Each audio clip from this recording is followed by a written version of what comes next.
There might be a wounded little boy that made those decisions that affected you inside of him. There might be. There probably is. And there's still an adult man who acted on those decisions, knowing the effect that it would have on you. This is what I need y'all to understand. I know how compassionate you are. You can understand someone's trauma and their background and where they're coming from and why they do what they do. And you can rationalize their behavior. And you might even go into fix-it mode and try to solve it for them and pull them along to get them to grow for you so they can love you the way that you want to be loved. Especially if you are a woman who's done a lot of therapy and personal development work, you believe in people's ability to grow, you focus a lot on growing yourself and you think, well, they can do this too. And you also think, I can help them through this and I'm willing to do that. And I love your big, beautiful heart. I don't want to change it for a second. I just want to help you have deeper discernment around who you're giving that big, beautiful heart to. Here's the thing. If you're giving this person all this compassion and time and energy and belief, and you're putting yourself at risk of being hurt again and again and again when this person has shown you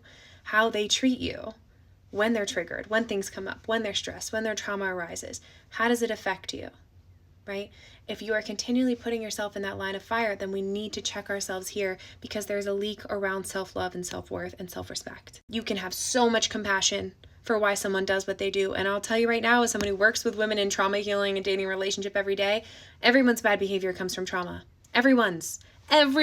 So if you keep using that as an excuse to stay, what I'm afraid is going to happen is you are going to overextend yourself and give all of your big, beautiful heart and feel resentful and drained and tired by the end of that relationship. And then you're going to resent love and relationship because you're going to equate it to loss of self and a drain of emotional energy. And I don't want that for you. I want you to know that love, when it is pure and good and true, my 3 favorite words, adds to your energy. It brings out the best in you. It brings out play and fun, and you feel safe and secure and wanted, and it gets to be a level of ease in having someone who meets you at eye level. Your compassion is beautiful, but it cannot override your boundaries. It's wonderful how deeply you love people, but you cannot choose to love them more than you love yourself. You can't choose to honor them more than you honor you in relationships at times. Yes, compromise. Yes, negotiate these things. Yes, the focus fluctuates from one person to another based on seasons of life. We're not talking about that. I'm talking about dynamics where you are hyper-focusing on this person and trying to get them to fix and heal and grow and change, and you're bleeding yourself dry. Someone's behavior can be explainable, but not excusable. Shout out to my therapist so many years ago. You have to see this whole person in front of you who you probably love and has really good, beautiful parts, but also has parts that end up hurting you and causing more emotional wounding and making you doubt yourself and draining your energy. You are not a rehabilitation center. You are an empowered, feminine woman. What do we do about this? This all comes back to self-worth and believing in the availability of good, healthy men. Yes, video for another day, whole video for another day, but really this comes down to self-respect and self-love. One of my clients is working through this exact way of thinking.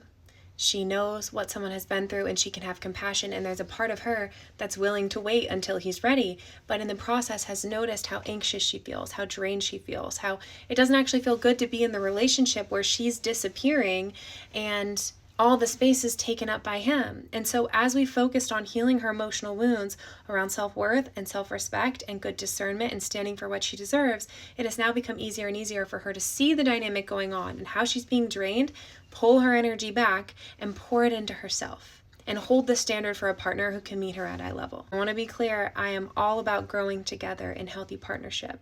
That's not what this video is about. This is when you have one partner who is deep in their trauma and you're trying to fix and save them, and how it will end up draining you and you will feel resentful, and I don't want that for you. If this is something that you struggle with, make sure you follow me over on Instagram. I do daily stories on things like this all the time.